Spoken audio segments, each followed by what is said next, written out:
우리 하나님 말씀 보겠습니다. 사도행전 2장 13절부터 21절까지 말씀 보겠습니다. 사도행전 2장 13절부터 21절 우리 화면에 나옵니다. 한 절씩 교독하겠습니다. 또 어떤 이들은 조롱하여 이르되 그들이 새 술에 취하였다 하더라.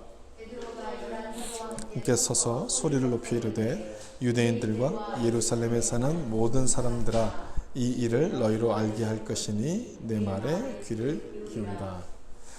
때가 제3시니 너희 생각과 같이 이 사람들이 취한 것이 아니라 곧 선지자 요엘을 통하여 말씀하신 것이니 일렀으되 하나님이 말씀하시기를 말세에 내가 내 영을 모든 육체에 부어주리니 너희의 자녀들은 예언할 것이요 너희의 젊은이들은 환상을 보고 너희 늙은이들은 꿈을 꾸리라.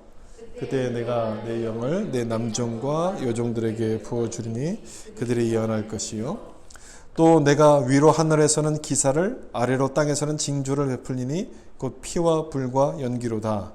주의 크고 영화로운 날이 이르기 전에 해가 변하여 어두워지고 달이 변하여 피가 같이 읽겠습니다. 누구든지 주의 이름을 부르는 자는 구원을 받으리라 하였느니라. 아멘. 베드로의 오순절 설교라는 제목으로 말씀을 나누겠습니다.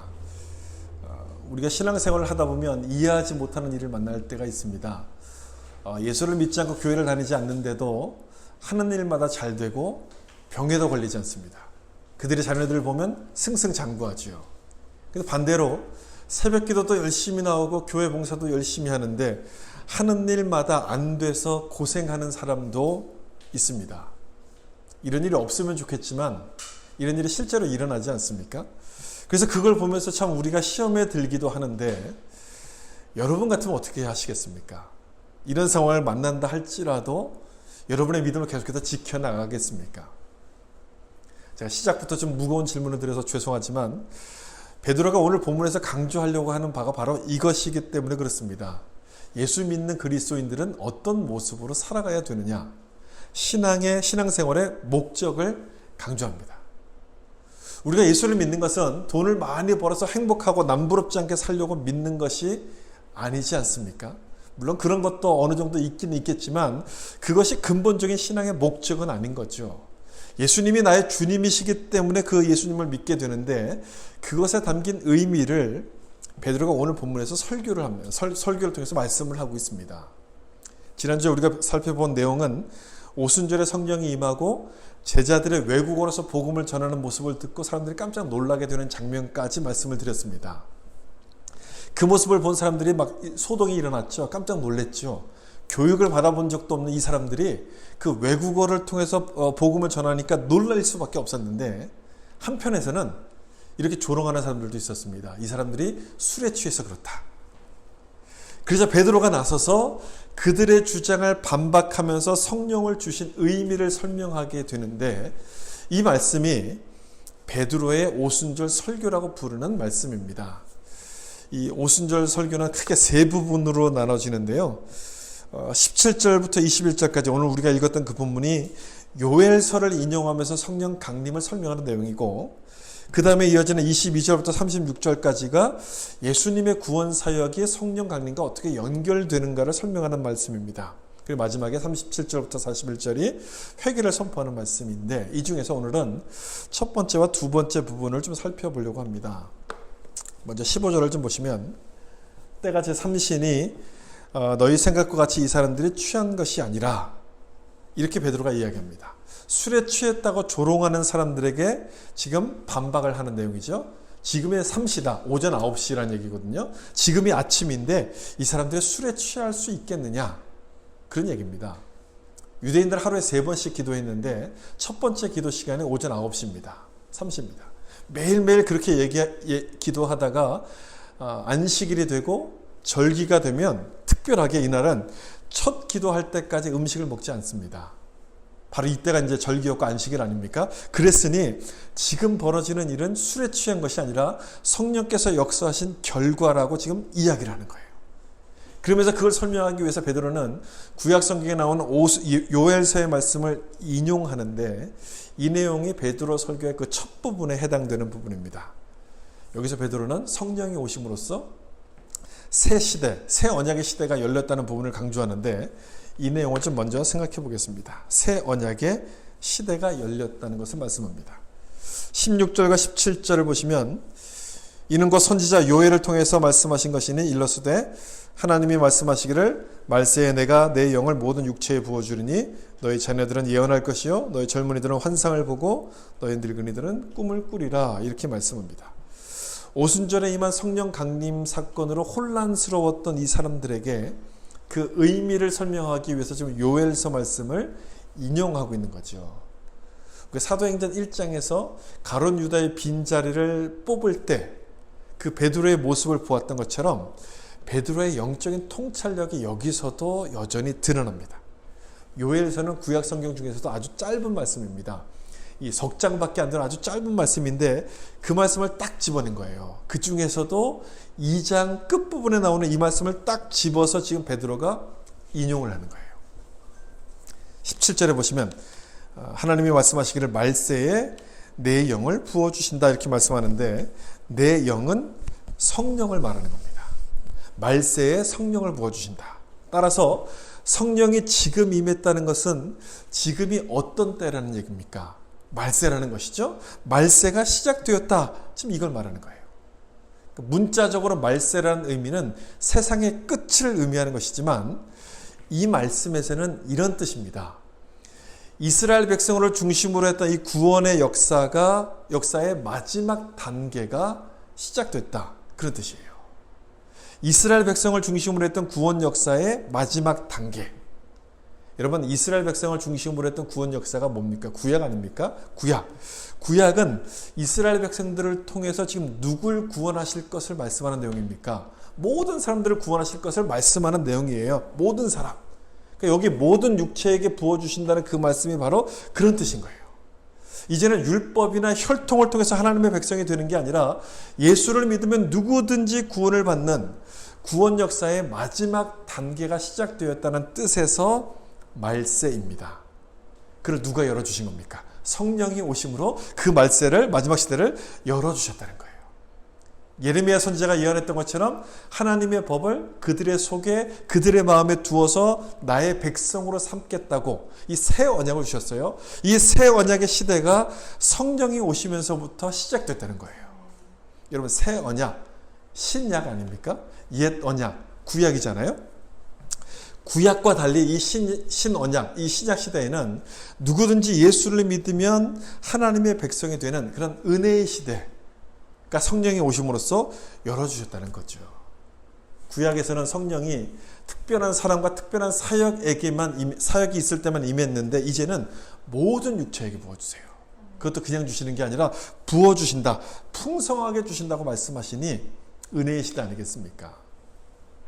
17절에서 자녀들, 젊은이, 노인 이것을 언급하는 것이 바로 그런 뜻이에요. 이제 하나님의 은혜가 모든 세대, 모든 사람들에게 부어주는 이 새 시대가 열렸다는 것을 설명하는 겁니다.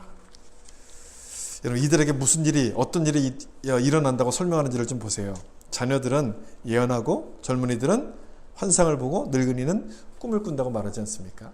하나하나 따로따로 떼서 생각해 봐도 되지만 좀 묶어서 생각해 보면 예언과 환상과 이 꿈은 어느 시대에 어떤 상황에서 사용하던 겁니까?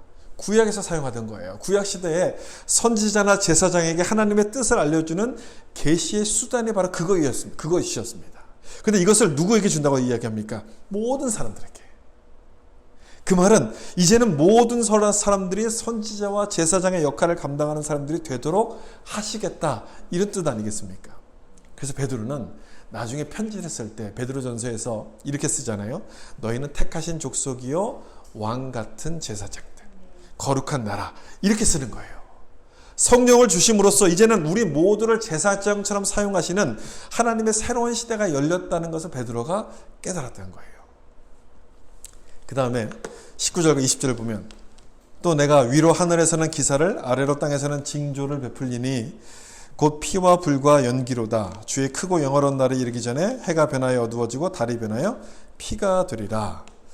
앞에서 이야기했던 그 은혜의 시대가 열렸다는 것과는 좀 대조적으로 아주 무섭게 설명하는 말씀 아닙니까? 무섭고 파괴적으로 이 말세를 표현합니다. 우리가 죄인이기 때문에 그렇죠. 여러분, 죄인의 마지막이 아름답게 끝날 수 있겠습니까? 그럴 수가 없습니다. 아름답게 끝날 수가 없습니다. 그래서 불과 피와 연기를 언급하면서 고통과 재앙이 끊이지 않을 것을 지금 여기서 말씀하고 있는데, 여러분, 지금 우리의 상황을 보면 이 말씀이 딱 맞다는 그런 생각이 들지 않습니까? 코로나라는 듣도 보도 못한 이 바이러스가 막 출몰하면서 우리 삶을 막 이렇게 송두리째 막 뒤집어 놓지 않았습니까? 전에는 한 번도 생각해 보지 못했던 그런 일이었어요. 지금 가장 코로나 상황이 심한 곳이 인도인데, 인도에서는 사망자가 너무 많이 나와서 이걸 화장하기도 지금 어렵다는 그런 뉴스를 여러분 보셨을 거예요. 저는 그 뉴스를 보면서 이 말씀이 그대로 생각났어요. 이 사망자들을 막 한 곳에 모아놓고 태우는데 불과 연기와 피, 그 말씀이 그대로 아니겠습니까?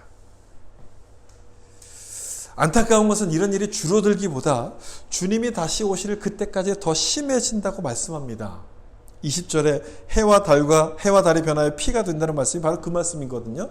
창조 질서가 파괴되는 아주 우주적인 재앙이 일어난다는 거예요. 인간의 힘으로 막을 수도 없고 이걸 해결할 수도 없는 엄청난 재앙이 몰려오는데, 중요한 것은요, 그 다음에 나오는 말씀이에요. 21절. 우리 같이 한번 읽어보겠습니다. 시작. 누구든지 주의 이름을 부르는 자는 구원을 받으리라 하였느니라. 아멘. 아멘이지요. 아멘. 재앙을 아주 무섭고도 파괴적으로 언급하고 있는 것은 바로 이 말씀을 강조하기 위해서 그렇습니다. 구원을 받을 것이다. 누가요? 주의 이름을 부르는 자가 구원을 받는다. 하나님께 불순종한 자의 결말은 심판일 수밖에 없지만 그 말씀에 순종한 자는 하나님의 예비하신 구원을 받는다는 것입니다. 이 말씀을 여기서 강조하는 거예요. 여러분, 이 말씀 중에서 중요한 단어가 뭘까요? 어떤 단어가 중요할까요? 물론 다 여기 나오는 모든 말씀이 다 한자 한자가 다 중요하지만 정말 중요한 단어를 꼽으라고 한다면 저는 누구든지 이걸 꼽을 거예요. 누구든지. 17절에서도 이 말씀을 강조하기 위해서 성령을 주시는데 누구에게 주신다고 말씀합니까? 모든 육체에게 주신다고 말씀하고 있지 않습니까? 모든 육체에게. 성령이 임한 것은 구약 시대가 끝나고 새 언약을 주시는 신약 시대가 열렸다는 얘기인데, 신약과 구약의 차이가 여러분 뭡니까? 뭐가 신약과 구약의 차이입니까? 하나님이 택한 선민의 경계가 이스라엘에게서부터 모든 사람들에게로 넘어온다는 것이 신약과 구약의 차이 아니겠습니까? 이제는 모든 사람들이 하나님의 백성이 된다는 얘기거든요. 그게 어떻게 가능해졌는가? 예수님께서 오셔서 우리 죄를 위해서 십자가에서 죽으셨습니다. 그 다음에 성령을 주셔서 그 예수님을 믿도록 우리의 마음을 열어주셨기 때문에 이것이 가능해진 거예요. 그래서 이 베드로가 하는 이 설교를 듣고 3,000명이나 되는 사람들이 예수님을 믿고 세례를 받게끔 되는 겁니다. 여기서 늘 궁금하게 생각한 것이 바로, 궁금하게 떠올랐던 것이 바로 이거였어요. 3,000명이 되는 사람들이 회개하고 세례를 받았는데 베드로가 설교를 잘해서 그랬을까? 늘 이 질문이 떠올랐습니다. 이 질문이 늘 생각났어요. 베드로가 정말 설교를 잘해서 이 사람들이 3,000명이 회개하고 예수님께로 돌아온 것일까? 여러분 어떻게 생각하십니까? 사도행전은 두 가지 중요한 설교가 있는데, 하나는 오늘 본문에 나오는 베드로의 설교고요. 또 하나는 사도행전 7장에 나오는 스데반 집사의 설교입니다. 이 두 가지 설교가 나오는데 이 둘을 비교하면 스데반의 설교가 훨씬 더 뛰어납니다. 훨씬 더 잘했습니다. 여러 면에서 아주 뛰어난 모습을 보여줘요. 그런데도 베드로의 설교를 듣고 수천 명이 회개를 합니다. 베드로가 잘해서 그런 것이 아니란 얘기죠. 베드로가 잘해서가 아니라 성령께서 역사하신 결과였다는 겁니다. 지금 요엘서 말씀을 인용하고 있는 것처럼 말세의 모든 육체에게 성령을 부어주셔서 그들의 마음을 열어주시는 일이 이제 시작이 되었다는 것을 보여주는 거예요. 여러분 참 은혜가 되지 않습니까? 저는 굉장히 은혜가 됐어요. 베드로가 잘해서 그런 게 아니라면 능력 없는 우리를 통해서도 이런 일이 일어나겠죠. 갈릴리 촌사람을 통해서도 수많은 사람들이 예수님을 믿게 됐는데 구원받았다면 우리를 통해서도 여러분 그렇게 하실 것 아니겠습니까? 그래서 젊은이들은 환상을 보는 것이고 늙은이가 꿈을 꾸는 거예요. 하나님이 우리를 사용하신다는 것을 믿었기 때문에 그렇다는 것이죠. 그걸 믿으면 꿈이 생기는 것 아니겠습니까? 꿈이 생길 수밖에 없게 되는 거죠. 지난주에 박유섭 선교사님한테 온 메일을 보다 보니까요. 이런 내용이 있더라고요. 코로나 상황임에도 불구하고 이 파푸아 뉴기니로 50대 한인 선교사님들이 이제 새로 오시게 됐다는 그런 내용이었어요. 50대. 이제 공군 조종사였는데 이제 은퇴하고 이 파푸아 뉴기니 와서 이제 선교사역을 감당하는 것인데 이제 항공 파트 지역을 지원해서 이제 선교사로 오시게 됐던 그런 내용이었어요. 근데 그 전에는 60대 한인 부부들이 오셔서 또 선교사로 또 사역을 이제 동참하셨다는 겁니다. 60대가 돼서 오시는데 여러분 얼마나 어렵겠어요. 거기 가려면요 영어 시험을 봐야 되거든요. 우리 이민할 때도 영어 시험 보는 게 얼마나 어려운데 이 어려운 영어 시험을 선교사가 되기 위해서 그걸 또 공부해서 통과해서 거기까지 간 거예요. 70대가 된 미국 선교사님들은 거기 와서 어린 아이들을 돌보는 유치원에서 봉사하는 그 일들을 거기서 감당하고 계신다는 겁니다. 왜 그들이 50대, 60대, 70대 거기에 가서 그런 일을 합니까? 꿈이 있었기 때문에 그런 것 아닙니까? 꿈이 있었으니까. 여러분의 꿈은 뭡니까? 성령이 임하면 우리 마음에 꿈을 심어주는데 여러분은 어떤 꿈을 꾸고 계십니까? 구체적인 그 꿈의 내용이 구체적인 것인지를 몰라도 어떤 꿈인지 구체적인 내용은 여러분 모르더라도 괜찮습니다. 괜찮아요. 하나님이 날 사용하신다는 그 마음만 갖고 계시면 그 마음을 잊지 않으면 때가 됐을 때 베드로를 사용하신 것처럼 우리를 사용하실 겁니다. 사도행전을 보시면서 그런 꿈을 꾸셔야 돼요. 그런 꿈을 꿀 수 있기를 예수님의 이름으로 축복합니다. 이게 사도행전을 나눌 수 있는 가장 중요한 목적이거든요. 베드로가 바로 그걸 이야기하고 있어요. 성령이 오신 것은 모든 사람을 구원하시는 은혜의 시대가 열렸다는 것이고 그 일을 위해서 누구를 사용하시느냐? 우리를 사용하신다. 그 부분을 설명합니다. 그리고 두 번째 파트에서 이 부분을 좀 더 자세하게 설명하는데 예수님의 사역과 성령 강림의 관계를 통해서 우리를 어떻게 사용하시는가를 설명합니다. 두 번째 나눌 내용이에요. 오순절의 성령 강림은 예수님이 우리 가운데 보내신 성령이다. 이 부분을 설명합니다. 22절부터 36절까지가 베드로가 설명하고 있는 두 번째 설교 내용인데 여기서 이렇게 설명합니다. 예수님의 사역을 네 단계로 아주 짤막하지만 요점을 정확하게 짚어서 설명합니다. 첫 번째는 예수님의 공생애를 설명하고요. 두 번째는 예수님의 부활과 예수님의 죽음을 설명하고 그 다음에 부활과 승천, 마지막에 그 결과로 오순절의 성령 강림이 이루어졌다는 내용을 설명합니다. 이 중에서 첫 번째 예수님의 공생애를 설명하는 그 말씀을 보시면 22절입니다. 이스라엘 사람들아 이 말을 들으라.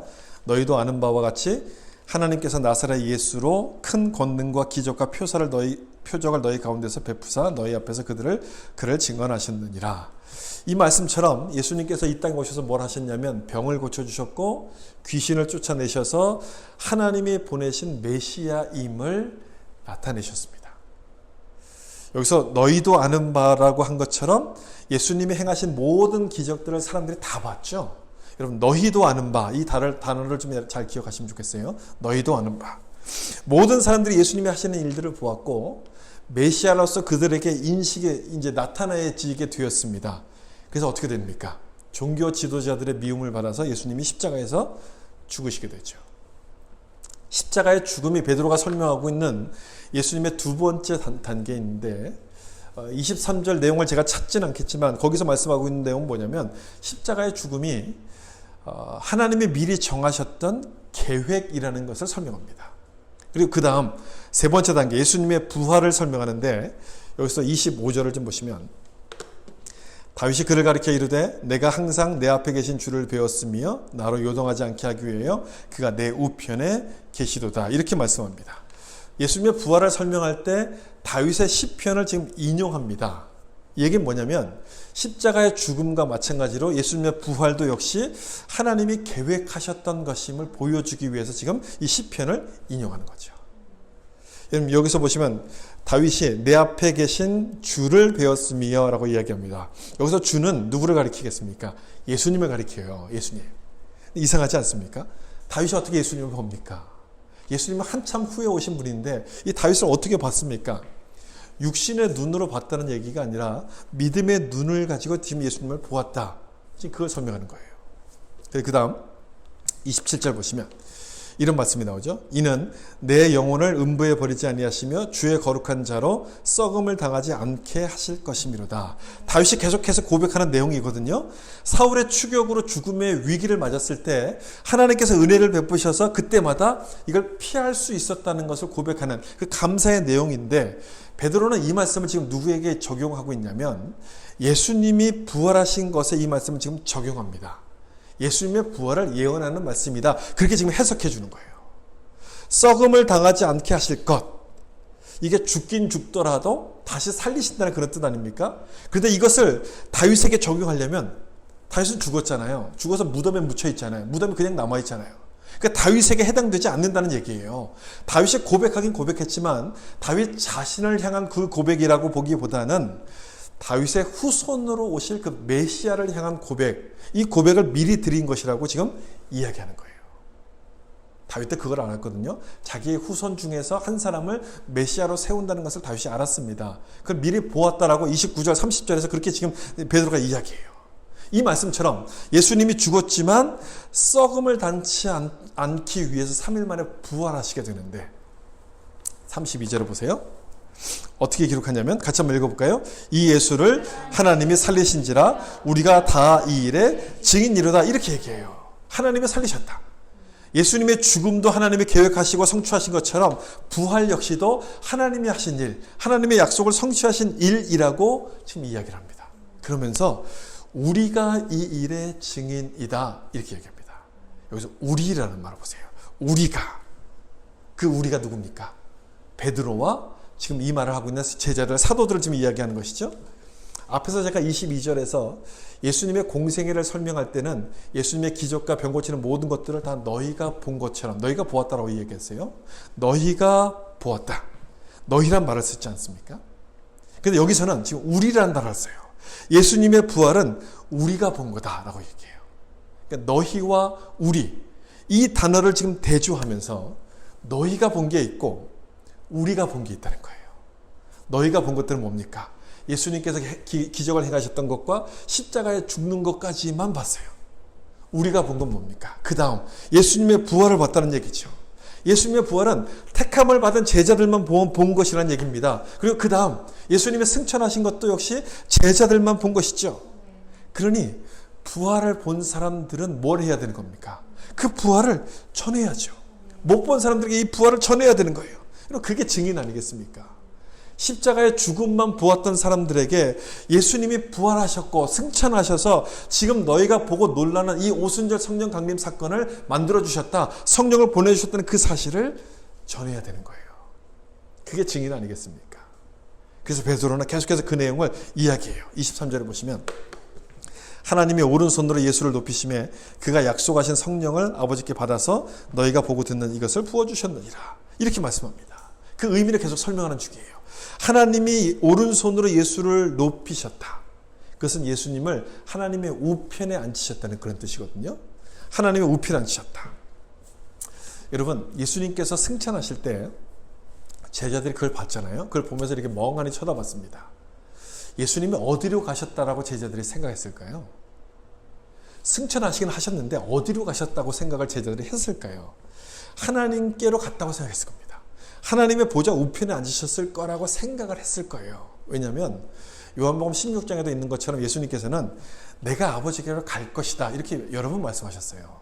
내가 아버지께로 가면 보혜사 성령을 보내겠다고 말씀을 하셨기 때문에 그렇습니다.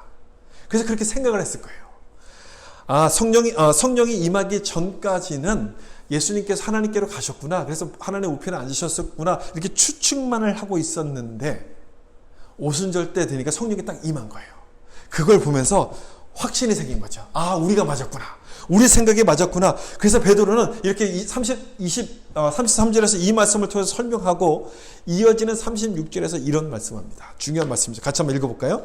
너희가 십자가에 못 박은 이 예수를 하나님이 되게 하셨느니라. 아멘. 이렇게 선포하는 거예요. 주와 그리스도가 되게 하셨다라고 설명하는 거예요. 아주 중요한 말씀이에요. 이 말씀을 보시면 여러분, 베드로가 오순절 성령 강림 사건을 어떤 의미로 지금 해석하고 있다는 것을 우리가 알 수 있습니다. 예수님께서 주와 그리스도가 되셔서 성령을 보내주셨다는 것으로 지금 해석하고 있어요. 모든 사역을 마치신 예수님께서 이제 하나님 우편에 앉으셔서 주와 그리스도가 되셨기 때문에 성령을 보내주셨구나, 그렇게 지금 해석하고 있다는 거예요. 제자들이 유대교 지도자들을 두려워하지 않고 담대하게 복음을 전할 수 있었던 것은 여러분, 그냥 성령을 받아서 그런 것이 아닙니다. 그냥 성령이 임해서 그런 것이 아니라 성령이 임했을 때 예수님이 주와 그리스도가 되심을 확신했기 때문에 그렇게 된 거예요. 확신했기 때문에. 여러분 그렇지 않겠습니까? 예수님이 부활하셔서 주님이 되셨습니다. 이걸 확신한다면 뭐가 두렵겠습니까? 주라는 얘기는요, the Lord라는 뜻이에요. 주인이라는 뜻이거든요. 주인. 당시 로마 시대에서는요, 이 주라는 말을 황제에게만, 또 제우스 신에게만 쓸 수 있는 그런 단어였습니다. 그런데 제자들은 주님이, 이 주라는 말이 주님이, 예수님이 진짜 주님이라는 것을 깨달은 거예요. 그래서 황제가 두렵겠습니까? 뭐가 두렵겠습니까? 전혀 두렵지가 않은 거예요. 또한 주와 그리스도가 되셨다, 이렇게 말씀하잖아요. 그리스도. 이 그리스도라는 단어는 히브리어로 메시아라는 단어예요. 기름 부음을 받은 자, 이런 뜻이에요. 이렇게만 설명을 드렸는데, 이번에 말씀을 준비하다가 제가 새롭게 좀 깨달은 게 있어요. 뭐냐면, 기름 부음을 받은 자라는 얘기는 하나님의 뜻을 대신할 사람이라는 그런 뜻 아닙니까? 대신할 사람. 그런 뜻에서 이 그리스도라는 단어는 부왕이라는 뜻이 있다는 거예요. Second King 이라는 뜻인 거예요. Second King. 부왕이라는 뜻이 있다는 거예요. 그리스도 안에.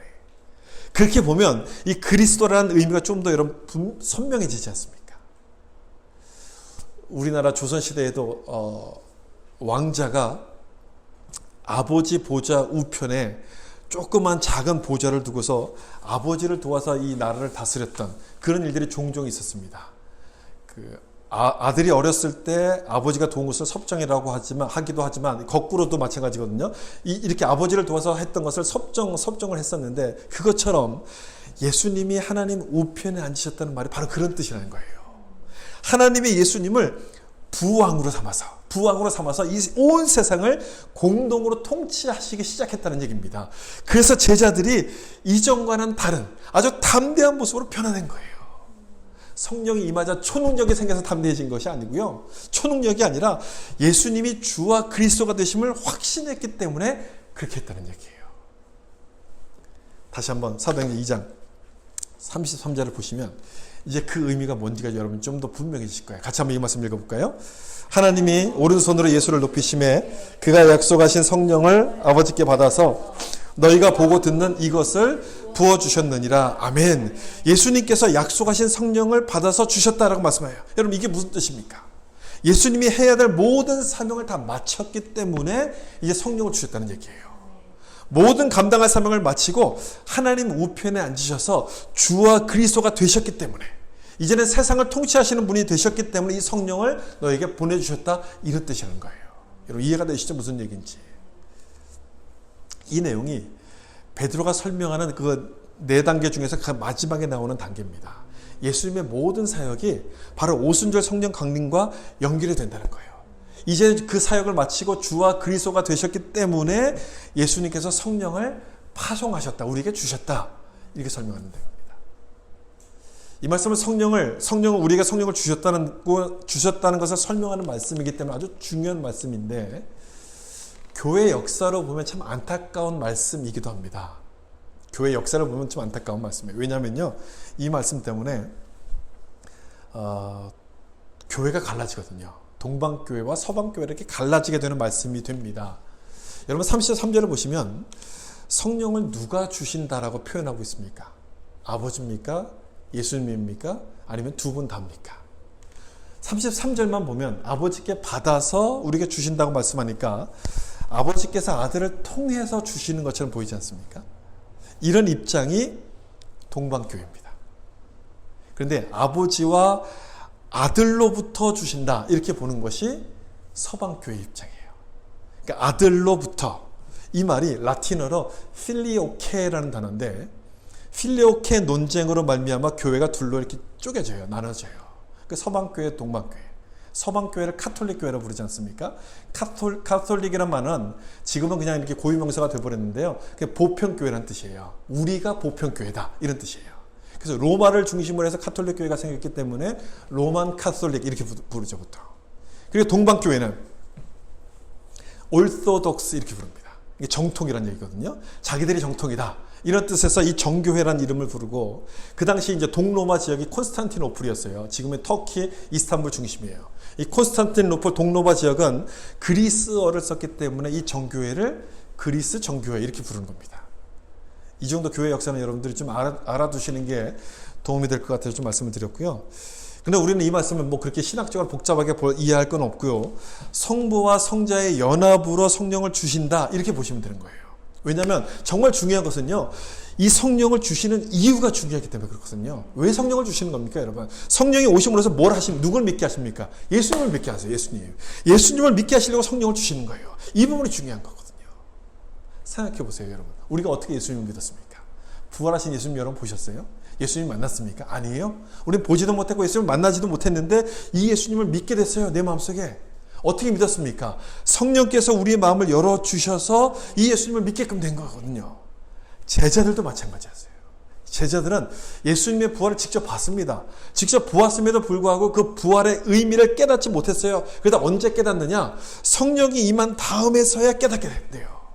베드로는 그래서 성령 강림을 예수님의 사역과 연결해서 지금 설명하는 거예요. 성령이 임하면 예수님의 부활을 믿게 되고 예수님의 뜻을 깨닫게 되고 예수님을 주로 고백하면서 그 예수님 말씀 앞에 순종하게 된다는 것을 말씀하는 거예요. 그게 성령을 받은 자의 모습이고 성령 충만의 모습이라는 거죠. 제가 계속해서 강조하지만 성령 충만을 여러분 힘이나 능력, 무슨 이렇게 은사 이런 걸로만 이해하시면 안 돼요.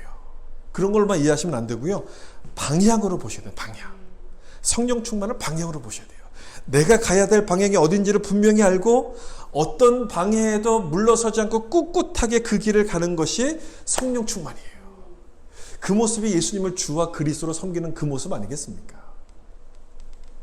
그래서 성령 충만은 교회 안에서만 나타나지 않고 교회 밖에서 일상의 삶에서도 나타나는 겁니다. 여러분 당연한 거죠.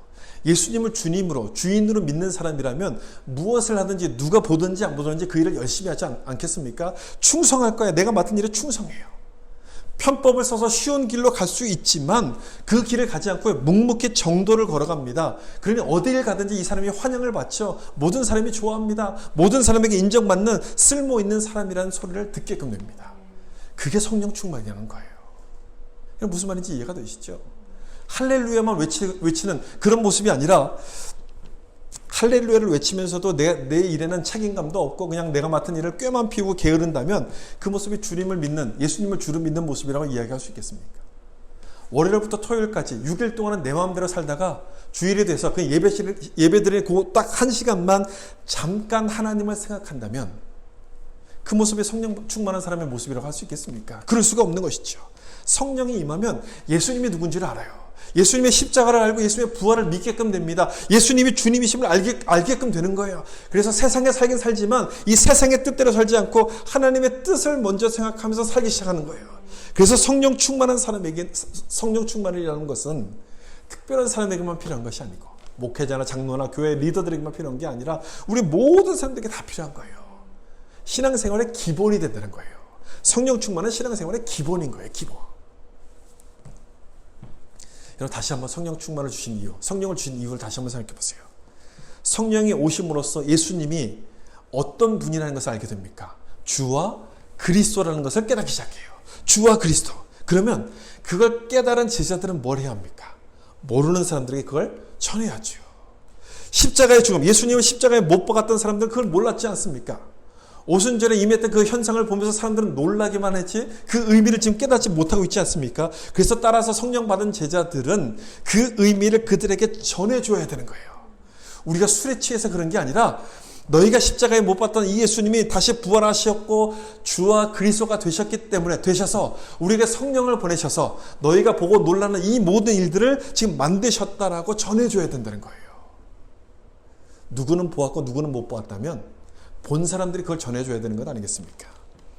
예수님께서 부활하셔서 그리스도와 주가 되셨음을 알게 하셨다면 그거를 전해줘야 되는 것이죠. 그걸 깨달은 사람이 전해줘야 되는 겁니다. 어떻게 전합니까? 어떻게 전할 수 있겠습니까? 예수님이 주와 그리스도가 되셨다는 사실을 여러분 어떻게 전할 수 있어요? 말로 전하면 됩니까? 일단 말로 전해야 되겠죠. 근데 말로만 전한다고 다 되지 않습니다. 우리가 아무리 말을 잘한다 할지라도 논리적으로 아무리 설명을 잘한다 할지라도 사람들은 그걸 믿지 않습니다.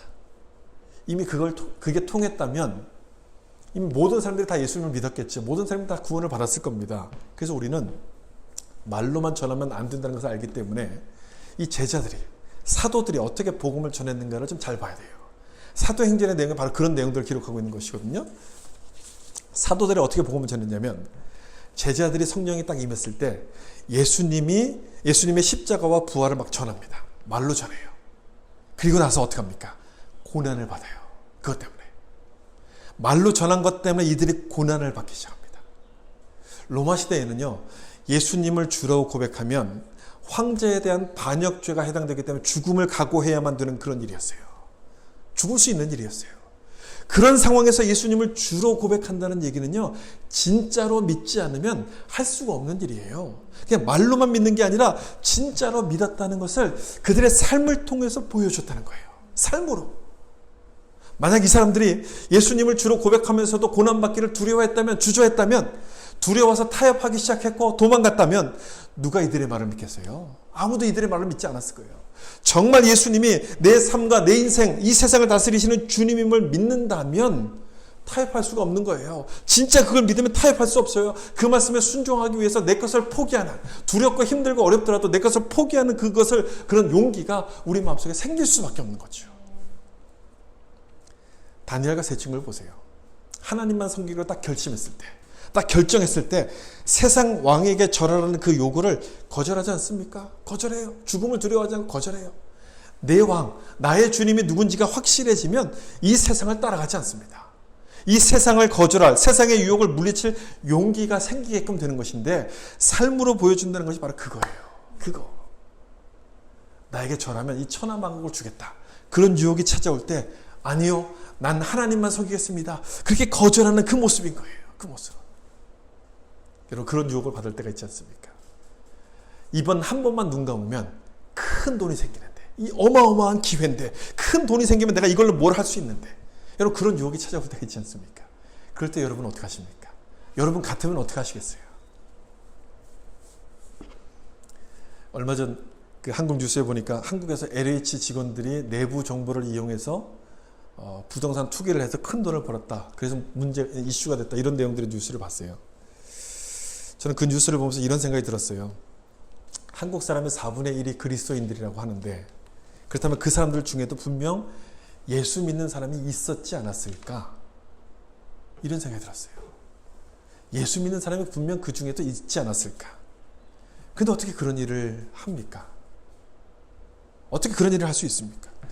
예수님이 주님이 아니라 돈이 주님이 되었기 때문에 그런 일이 가능해진 것 아니겠어요? 그런 일을 할 수 있었던 것 아니겠습니까? 예수님을 진짜 주님으로 고백한다면, 주님으로 정말 믿는다면 그런 부정을 저지를 수가 없는 거죠. 유혹을 받는다 할지라도 그 유혹을 따라갈 수가 없는 것이죠. 불의한 일을 할 수가 없는 거 아니겠습니까? 그래서 어떤 분들은 이렇게 이야기합니다.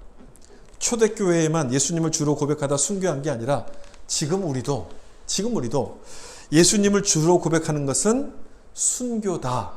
이렇게 얘기해요. 여러분, 무슨 의미인지 이해가 되실 거예요. 쉬운 길을 놔두고 어려운 길을 가야 되니까. 남들이 다 한다고 해서 나도 그걸 할 수는 없으니까. 나는 주님을 믿고 누가 주인인지를 알기 때문에 그 일을 우리는 할 수가 없는 것 아닙니까? 그래서 왕따를 당하게 될 거예요. 그걸 안 하기 때문에 경제적인 궁핍을 당하게 될 거예요. 그럼에도 불구하고 우리는 할 수가 없는 거잖아요. 할 수가 없으니 괴로워 죽는 거예요. 괴로워서. 마음이 힘들어 죽는 거예요. 그게 순교라는 거예요. 그게. 로마 시대에 태어났으면 믿음을 지키다가 사자밥이 됐을 텐데 지금 태어난 게 얼마나 다행인지 모르겠습니다. 그렇게 말하는 사람들이 있는데 아니죠. 지금도 마찬가지죠. 지금은 물질주의, 자본주의 시대 아닙니까? 이 자본주의 시대에는요, 돈 앞에 절하라. 돈이 주님이라고, 돈을 주님으로 섬기라는 요구가 끊임없이 우리 가운데 찾아옵니다. 그걸 거절하면요, 우리는 힘들어질 수밖에 없어요. 고통에 따라요. 핍박에 따라와요. 똑같은 시대예요. 그때나 지금은 똑같은 시대예요. 그런데 그럼에도 불구하고 우리가 예수님 때문에 그런 모든 유혹들을 물리친다면, 세상 방법을 따르지 않고 이 하나님 말씀대로 정직하게 살아간다면 그걸 보는 사람들이 뭐라고 이야기할까요? 아마 이렇게 이야기하겠죠. 너만 예수 믿냐? 꼭 그렇게 살아야 되느냐? 꼭 그 방법밖에 없냐? 물론 그렇게 얘기할 겁니다. 그런데 말은 그렇게 한다 할지라도 속으로는 다르게 생각할 거예요. 진짜 주님이 살아계시구나. 진짜 예수님이 살아계시구나. 예수님이 주님이시구나. 예수를 믿는 건 저렇게 믿는 거구나. 속으로는 그렇게 생각할 거예요. 속으로는.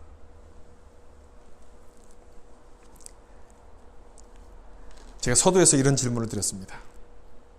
어떤 사람은 예수를 안 믿는데도 성공하고 잘 사는데 새벽 기도도 열심히 다니고 교회 봉사도 열심히 많이 하는 사람이 하는 일마다 안 되고 고생한다면 그래도 믿음을 지키시겠습니까? 제가 이렇게 물었어요. 이제 여러분 그 질문에 분명하게 대답할 수 있지 않습니까? 내 인생의 주님은 돈이 아니기 때문에 어려움이 찾아오더라도 우리는 믿음의 길을 포기할 수 없습니다. 내 뜻대로 되지 않는다고 할지라도 우리는 그 길을 묵묵히 걸어갈 겁니다. 남의 형통을 부러워하기보다도 내가 가는 길이 주님이 기뻐하시는 길임을 믿고 그 길을 끝까지 이렇게 걸어갈 겁니다. 그 모습이 예수님을 주와 그리스도로 믿는 자이고 성령으로 충만한 자 아니겠습니까? 성령으로 충만한 자의 모습이 바로 그 모습인 거예요. 베드로는 오늘 설교에서 바로 그 부분을 강조하고 있어요. 성령이 오신 것은 예수님이 우리의 주와 그리스도 되심을 확증해 주신 것인데, 분명히 보여주신 것인데, 그걸 믿는 우리는 어떤 모습으로 살아가야 되느냐? 어떤 모습으로 살아가야 되는 것입니까? 우리 삶이 예수님을 전하는 증인의 삶인 것을 여러분 기억하시고, 어떤 상황 속에서도 믿음을 지키셔서 하나님께 영광 돌린 자가 될 수 있기를 예수님의 이름으로 축원합니다. 기도하겠습니다.